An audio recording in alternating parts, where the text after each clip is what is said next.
Autoimmune disease है वो है type 1 diabetes, rheumatoid arthritis and SL. इसमें दो चीजें होती हैं, एक होता है इनेट इम्यूनिटी, एक होती है अडॉप्टिव इम्यूनिटी। ऑटोइम्यून क्या होता है कि जब हमारे इम्यून सेल्स इस स्ट्रक्चर और फंक्शन को डिफरेंशिएट नहीं कर पाते।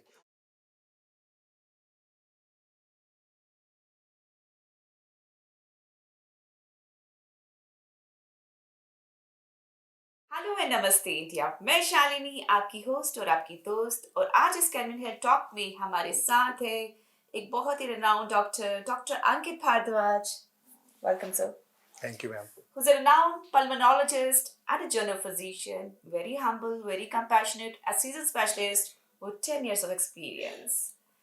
डॉक्टर अंकित भारद्वाज आज आप हमारे साथ हैं, व्यूअर्स हमें देख रहे हैं, और हम आज एक बहुत ही अहम टॉपिक पे बात करने जा रहे हैं, ऑटो इम्यून डिसऑर्डर्स या ऑटो इम्यून डिजीजेस। तो सबसे पहले हमारे व्यूअर्स यही जानना चाहते हैं कि ऑटो इम्यून डिजीजेस क्या होती हैं। सबसे पहले तो थैंक यू मैम, आपने मुझे इनवाइट किया। जो टॉपिक है वो बहुत ही रेयरली एक्सप्लेन्ड होता है एंड डायग्नोज्ड होता है। राइट। सबसे पहले तो हमें ये पता होना चाहिए इम्यूनिटी क्या है, तभी हम आपको ये बता पाएंगे कि ऑटो इम्यून डिजीजेस क्या होती है। इम्यूनिटी एक डिफेंस मैकेनिज्म है जो इनबॉर्न हमें मिलता है बाय गॉड। अब इसमें दो चीजें होती हैं, एक होता है इनेट इम्यूनिटी, एक होती है अडॉप्टिव इम्यूनिटी। इनेट इम्यूनिटी वो होती है जो इनबॉर्न होती है, मतलब हम जैसे हम बोलते हैं ना कि हमारे शरीर के अंदर कुछ चीजें हैं जो अपने आप फाइट कर रही हैं फॉरेन चीजों से, उसको बोलते हैं इनेट इम्यूनिटी। अब अडॉप्टिव इम्यूनिटी क्या होती है कि आपको जैसे फर्स्ट मतलब आफ्टर बर्थ आपको फीवर हुआ, तो उसके जो बैक्टीरिया या वायरल जो था वो बॉडी के अंदर गया, तो उसका जो स्ट्रक्चर और फंक्शन था ना, वो हमारे इम्यून सेल ने अडॉप्ट कर लिया कि अगर नेक्स्ट टाइम हमें ये सेम चीज बॉडी के अंदर इनहेल होगी तो हम फाइट कर पाएंगे। ये है अडॉप्टिव इम्यूनिटी। अब क्या होता है, अब हम आते हैं कि ऑटोइम्यून कैसे कन्वर्ट होता है। ऑटोइम्यून क्या होता है कि जब हमारे इम्यून सेल्स इस स्ट्रक्चर और फंक्शन को डिफरेंशिएट नहीं कर पाते कि ये फॉरेन है या हमारे अपने सेल्स हैं, तो वो क्या करते हैं कि फॉरेन सेल्स को तो डिस्ट्रॉय करते हैं, उसके साथ साथ हमारे अपने सेल्स को भी डिस्ट्रॉय कर देते हैं।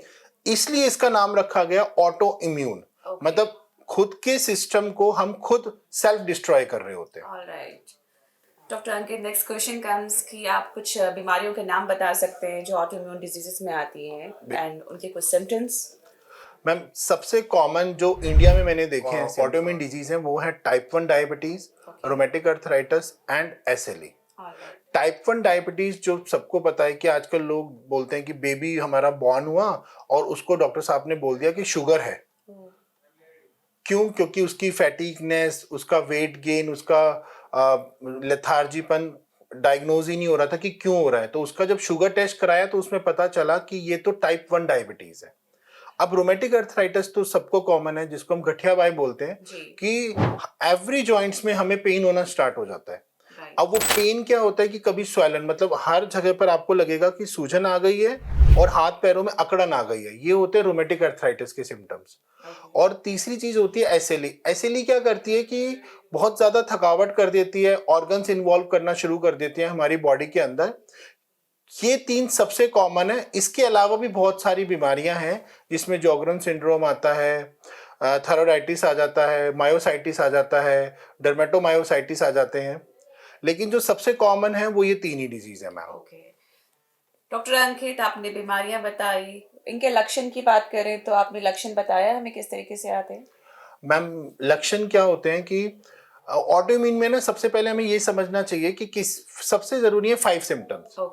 सबसे पहला सिम्टम्स जो होता है वो होता है फैटीग, दूसरा सिम्टम्स होता है जॉइंट पेन, तीसरा सिम्टम्स होता है रिकरेंट फीवर, चौथा सिस्टम होता है डाइजेस्टिव कि आपसे खाना पच नहीं रहा, मतलब उसमें कॉन्स्टिपेशन भी हो सकता है, डायरिया भी हो सकता है, और अब्डोमिनल हैवीनेस। अब ये सारे सिम्टम्स बहुत कॉमन लगते हैं, लेकिन अगर ये सिम्टम्स सबसाइड नहीं हो रहे हैं, नहीं जा रहे हैं, काफी दिन हो गए हैं, तो हमें लगता है कि हमें फिर ऑटोइम्यून डिजीज की तरफ सोचना चाहिए पेशेंट के हित के लिए। राइट। तो डॉक्टर अंकित, नेक्स्ट क्वेश्चन कम्स कि अब हमने सिम्टम्स को जान लिया, ऑटोइम्यून डिजीजेस के नाम जान लिए और क्या रीजन रहता है, क्या होती है बीमारियां, तो अब डायग्नोस की बात करते हैं। तो हाउ यू डायग्नोस कि ये ऑटोइम्यून डिजीज का पेशेंट है और क्या चैलेंजेस आप फेस करते होंगे जब इनको डायग्नोस करते होंगे। मैम, जैसे हमारे पास कोई रिकरेंट फीवर का पेशेंट आया है Right. कि 14 डेज की उसको फीवर है, मैं आपको एग्जांपल देके जी समझाता हूँ। जी अब हमें क्या लगता है कि या तो टाइफाइड है, मलेरिया है, चिकनगुनिया है या टीबी है, हम बिल्कुल ये सोचते हैं। अब क्या होता है कि इसमें हम सबसे पहले ईएसआर और सीआरपी पेशेंट का कराते हैं, जो ब्लड सैंपल्स होते हैं। ओके अब हमने ट्रीटमेंट दी as a normal viral infection समझ के, ओके लेकिन उसका ईएसआर और सीआरपी कम नहीं हो रहा, कम Okay. होना चाहिए पर नहीं हो रहा है। ओके तो हमें ऐसा लगता है कि हमें सबसे पहले उस टाइम सोचना चाहिए कि ये जो पेशेंट है ये ऑटोइम्यून की तरफ तो नहीं जा रहा है, ओके और उसके लिए सबसे जरूरी टेस्ट जो होता है वो होता है एएनए प्रोफाइल, ओके जो एंटी न्यूक्लियर एंटीबॉडी टेस्ट होता है, जो हमें ये बता देता है कि पेशेंट ऑटोइम्यून है या नहीं है। That's wonderful to know doctor Ankit कि ऐसा कोई टेस्ट भी अवेलेबल है मार्केट में जो हमारे व्यूअर्स को नहीं पता कि they are suffering from the diseases तो they can go for this test yes ma'am. Under your guidance of yes. Course. तो कोई अंडरलाइंग कॉजेज की बात करें तो कोई कॉजेज होते हैं जिसको ट्रिगर करते हैं डॉक्टर अंकित? मैम, ऑटोइम्यून डिजीज के जो रिस्क फैक्टर्स हैं वो मैं आपको बताना चाहता जी हूँ। सबसे पहला तो जेनेटिक भी होता है। ओके जैसे घर में किसी को, मतलब किसी की मम्मा को मान लीजिए रोमेटिक अर्थराइटिस है, गठियाबाई है, तो हो सकता है उसके बच्चे को भी हो। ओके मतलब जेनेटिक एक पहला फैक्टर हो सकता है। सेकंड फैक्टर हो सकता है स्मोकिंग, ओके जो बहुत कॉमन है हमारे देश में। राइट तीसरी चीजें होती हैं जो अनहाइजीनिक हम फूड्स खाते हैं, वो चीज, और हमारा लाइफस्टाइल। ओके ये सारे रिस्क फैक्टर्स में आते हैं ओके जो कि प्राइम फैक्टर्स ही हैं एक्चुअल में हर बीमारी को हर लेके। बीमारी के इस लिए। बीमारी से हट के भी बात करें तो ट्रीटमेंट की बात करें डॉक्टर अंकित तो क्या ट्रीटमेंट अवेलेबल होती है, कैसे इलाज करते हैं आप ऐसे पेशेंट्स मैम, का? जो सबसे पहले तो पता होना चाहिए कि ऑटोइम्यून डिजीज जो होती है ना, कि वो 20 एज से लेकर 50 एज के बीच में कभी भी किसी को भी हो सकती है। ओके ये एक एज फैक्टर है, और जो वुमेन्स हैं, जो फीमेल्स हैं ना, उनमें ज्यादा चांसेस हैं ऑटोइम्यून डिजीज होने के। ऑलराइट अब हम आते हैं कि ट्रीटमेंट क्या है। ऑटोइम्यून डिजीज के लिए ना सबसे जरूरी चीज है कि हमें पता होनी चाहिए पहले तो ऑटोइम्यून डिजीज है कौन सी, ओके और उसके बेसिस पे दो चीजें हैं मैम सबसे कॉमन, जी मतलब दो तो सिर्फ मेडिकल है, तीसरा चीज होती है जो आपका सर्वाइवल रेट बढ़ाती है। ओके पहली चीज है स्टेरॉइड्स एंड दूसरा है इम्यूनोसप्रेसिव ड्रग्स। ओके क्योंकि आपका इम्यून सिस्टम ओवर एक्टिव हो गया है, ऑलराइट क्योंकि वो डिफरेंशिएट नहीं कर पा रहा कि ये चीज बाहर से आई है या मेरे खुद के खुद की सेल्स बनाई हैं। हुई है राइट तो हमें क्या करना पड़ता है, अपने इम्यून सिस्टम को सप्रेस करना पड़ता है। उसके लिए अलग मेडिसिन होती हैं और साथ में स्टेरॉइड्स देने होते हैं। ओके उस अब लोग ये बोलते हैं सर स्टेरॉइड्स के तो बहुत ज्यादा साइड इफेक्ट्स हैं, तो हम लाइफ टाइम ये चीजें खा सकते हैं। तो मैं अब दर्शकों को ये बताना चाहता हूं कि स्टेरॉइड्स के साइड इफेक्ट्स कम करने के लिए आपको योगा, मेडिटेशन, अच्छी हाइजीन, वाटर इनटेक ज्यादा से ज्यादा मेंटेन करके रखना है, क्योंकि ये थोड़ा लॉन्ग टर्म वाली डिजीज है, मतलब इसका इलाज थोड़ा लंबा चलता है। अब जो चीजें आपको लाइफ टाइम खानी है या आपको काफी टाइम तक खानी है, उसको मेंटेन करने के लिए आपकी डाइट बाकी नॉर्मल लोगों से थोड़ी और अच्छी होनी चाहिए। बिल्कुल, तो आपको इन फैक्टर्स को अपने माइंड में रखना है व्यूअर्स कि डॉक्टर ने कहा कि ऑल्दो आपको स्टेरॉइड्स पे जाना है बट स्टेरॉइड्स हैं तो आपका लाइफस्टाइल भी मैटर करता है कि आपको योगा, प्रॉपर डाइट, अपने लाइफस्टाइल को बिल्कुल मेंटेन करके रखना है। डॉक्टर अंकित नेक्स्ट क्वेश्चन कम्स कि प्रिवेंशन की अगर बात करते हैं तो क्या आप इनको गाइडलाइंस देते हैं ऐसे पेशेंट्स को और कैसे क्या सावधानियां रखनी चाहिए इनको? मैम, मुझे ऐसा लगता है कि प्रिवेंशन तो सबसे पहले होती है पेरेंट्स के थ्रू, कि ओके जब भी, क्योंकि ऑटोइम्यून डिजीज है, अब जैसे टाइप 1 है, जी वो बच्चे को भी नहीं पता, वो इनबॉर्न बेबी को टाइप 1 हो गया। तो पेरेंट्स को जब मतलब वुमेन जो प्रेग्नेंट होती है उनको अपनी अच्छी हाइजीन मेंटेन रखनी चाहिए, ताकि जब बेबी बॉर्न हो तो उसको कोई इनबॉर्न डिजीज ना हो। अब ये तो हो गया टाइप 1 के लिए। उसके अलावा जो स्मोकिंग करते हैं, जो अल्कोहल लेते हैं, जी उनको चांसेस ज्यादा हो जाते हैं। ओके और जो लाइफस्टाइल मेंटेन नहीं करते, आप हर चीज खा रहे हैं जो अनहाइजीनिक है, बिल्कुल वो आपका इम्यून सिस्टम और ज्यादा सप्रेस कर रहे हैं।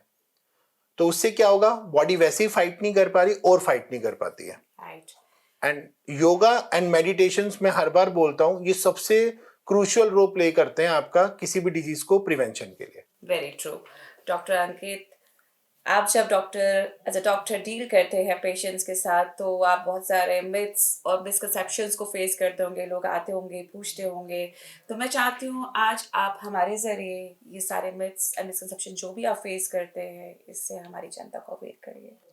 मैम सबसे पहले क्या होता है, लोगों को है ना डायग्नोज हो जाता है कि आपका ANA पॉजिटिव आ गया, जी। आप ऑटोइम्यून डिजीज है, लेकिन उनको है ना चीजें पता नहीं होती कि ये है क्या, बिल्कुल कि क्या कर रहा है हमारे शरीर के अंदर। बिल्कुल। तो जब लोगों को ये पता चलता है कि ये बीमारी हमारे शरीर को ही डैमेज कर रही है, तो हमें इससे ज्यादा फाइट करने के लिए अपना लाइफस्टाइल, अपनी चीजें और ज्यादा हाइजीन, ऑर्गेनिक चीजों की तरफ जाना चाहिए, ताकि हम और ज्यादा अपने शरीर को मजबूत कर सकें। ओके दूसरी जो मिथ है वो ये है कि हमें तो सारी जिंदगी स्टेरॉइड्स खाने हैं, अब हमारी लाइफ है ही नहीं, हमारा सर्वाइवल रेट कम हो गया। ऐसा नहीं है, आप दूसरे नॉर्मल इंसानों की तरह भी जी सकते हैं अगर आप इन सारी चीजों पे थोड़ा फोकस करेंगे, जिससे आपका जो लाइफ स्टाइल है और जो सर्वाइवल रेट है वो और ज्यादा इंक्रीज हो जाएगा। ओके। सो डॉक्टर अंकित, आपने बहुत ही वंडरफुल इंफॉर्मेशन दी है ऑटोइम्यून डिसऑर्डर्स को, डिजीजेस को लेकर हमारी जनता को। तो डॉक्टर अंकित ने हमें सिर्फ यही बताया है कि अगर बीमारी है तो इलाज भी संभव है, बशर्ते आपको टाइमली अपने डॉक्टर से कंसल्ट करना चाहिए।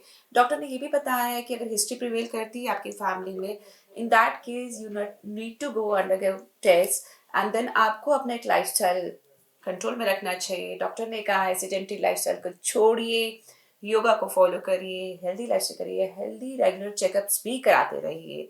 तो टाइमली अपने चेकअप्स कराते हैं, हमें पता चल जाता है, और अगर सिम्टम्स प्रिवेल करते हैं तो इलाज भी संभव है। डॉक्टर ने कहा tobacco is the main cause behind all the diseases. आपको अपना ध्यान रखना है। So viewers, stay informed, stay proactive, and take care of your good health. Until next time. Thank you, Dr. Ankit, for giving your precious time Thank you, and ma'am. sharing knowledge with us. Thank you, viewers.